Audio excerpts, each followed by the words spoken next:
Hello students, our next topic is reduction of electric field by the polarization of dielectrics. Consider two plates A and B of a parallel plate capacitor, a rectangular slab PQRS of a dielectric material placed between the plates. When capacitor is given to the charge, then an electric field E naught vector is developed between the plates of capacitor whose direction from plate A to plate B.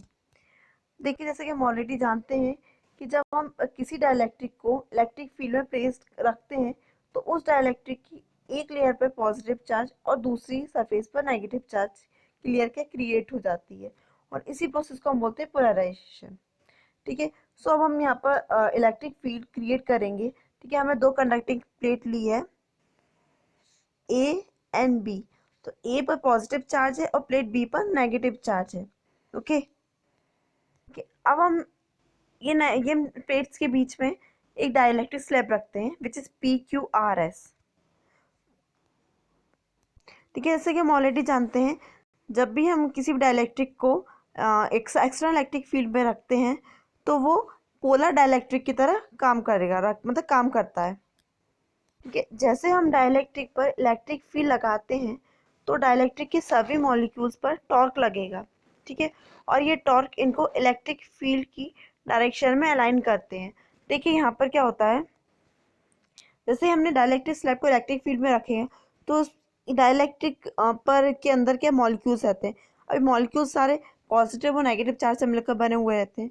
तो यहाँ पे देखिए कि positive जो plate जो रहता है सारे नेगेटिव चार्ज को, मतलब नेगेटिव चार्ज को कुछ अपनी तरफ अट्रैक्ट कर लेता है और जो नेगेटिव प्लेट है पॉजिटिव चार्ज को अपनी तरफ, मतलब अपनी तरफ अलाइन कर लेता है। इससे क्या होता है, इनके बीच में देखिए इन मॉलिक्यूल्स के अंदर टॉर्क लगता है जिसके कारण क्या है, ये टॉर्क क्या रहता है कि जो मॉलिक्यूल्स को इलेक्ट्रिक फील्ड की डायरेक्शन में अलाइन करता है। ठीक है, जिससे नेगेटिव चार्ज पॉजिटिव प्लेट की तरफ रहता है और पॉजिटिव चार्ज नेगेटिव प्लेट की तरफ चला जाता है। ठीक है, और अब देखिए यहाँ पर जो देखिए ये नेगेटिव चार्ज इस प्लेट पे तरफ आ गए। देखिए यहाँ पे जैसे कि ये डाइलेक्ट्रिक स्लैब है, चलो देखिए अभी नेगेटिव चार्ज पॉजिटिव प्लेट की तरफ आ गए और पॉजिटिव चार्ज नेगेटिव प्लेट की तरफ आ गए।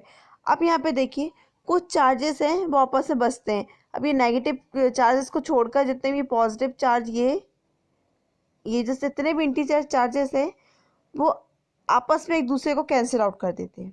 ठीक है, बस बचता कितना है, क्या है, इस कॉर्नर पे जितने भी नेगेटिव चार्ज है वो इस प्लेट की तरफ रहेगा और जितने भी इस नेगेटिव प्लेट पर जितने पॉजिटिव चार्ज है वो उस प्लेट की तरफ रहेंगे। बाकी के जो अंदर के जो इंटीरियर चार्जेस है वो एक दूसरे का इफेक्ट को आपस में कैंसिल आउट कर देते हैं। ठीक है, और ये फिर बाहर वाले चार्जेस है वो अपना ही अलग ही इलेक्ट्रिक इफेक्ट को शो करते हैं। अब देखिए यहाँ पे जो इस फील्ड पे जो जितने भी नेगेटिव चार्ज आए हैं और इतने ही इस पे पॉजिटिव चार्ज आए, ठीक है, ये अपना एक नया इलेक्ट्रिक इफेक्ट को शो करते हैं जिसको हम बोलते हैं इंड्यूस इलेक्ट्रिक फील्ड। ठीक है, एक नई इलेक्ट्रिक फील्ड क्रिएट होगी जिसको हम बोलते हैं induce electric field, EP vector. ठीक है,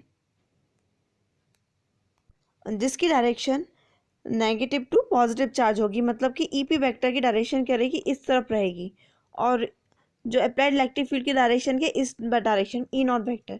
तो हमारी जो नेट इलेक्ट्रिक फील्ड क्या हो जाएगी, E vector is equal to E not vector minus EP vector. देखिए माइनस क्यों होगा, देखिए दोनों जो हमारी जो इंड्यूस इलेक्ट्रिक फील्ड की डायरेक्शन इस डायरेक्शन में है और अप्लाइड इलेक्ट्रिक फील्ड इस डायरेक्शन में है, तो क्या हो जाएगा, ऑफकोर्स दोनों अपोजिट डायरेक्शन में है तो ऑफकोर्स एक नेगेटिव साइन में होगा, तो क्या हो जाएगा, E vector is equal to E not vector minus EP vector.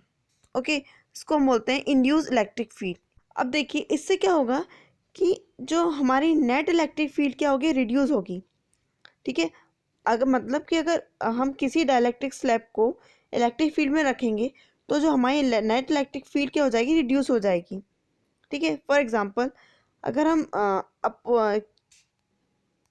कि अगर हमने अप्लाइड इलेक्ट्रिक फील्ड 10 कूलम ली है और इंड्यूस इलेक्ट्रिक फील्ड क्या 3 कूलम का चार्ज है, तो ठीक है हमारी नेट इलेक्ट्रिक फील्ड क्या हो जाएगी, 10 में से 3 माइनस वो तो 7 के बचेगी, तो क्या हमारी जो नेट इलेक्ट्रिक फील्ड कितनी हो जाएगी, 7 हो जाएगी, मतलब कि वो रिड्यूस हो जाएगी।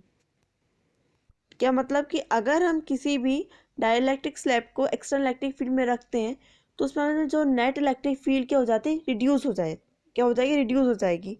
सो ठीक है, तो इससे क्या क्लियर हो जाएगा कि अगर हम किसी भी इलेक्ट्रिक डाइलेक्ट्रिक सब्सटेंस को एक्सटर्नल इलेक्ट्रिक फील्ड में रखते हैं तो उसमें जो नेट इलेक्ट्रिक फील्ड क्या हो जाएगी, जीरो हो जाएगी। Okay, so that is a concept of reduction of electric field by the polarization of dielectrics. Okay.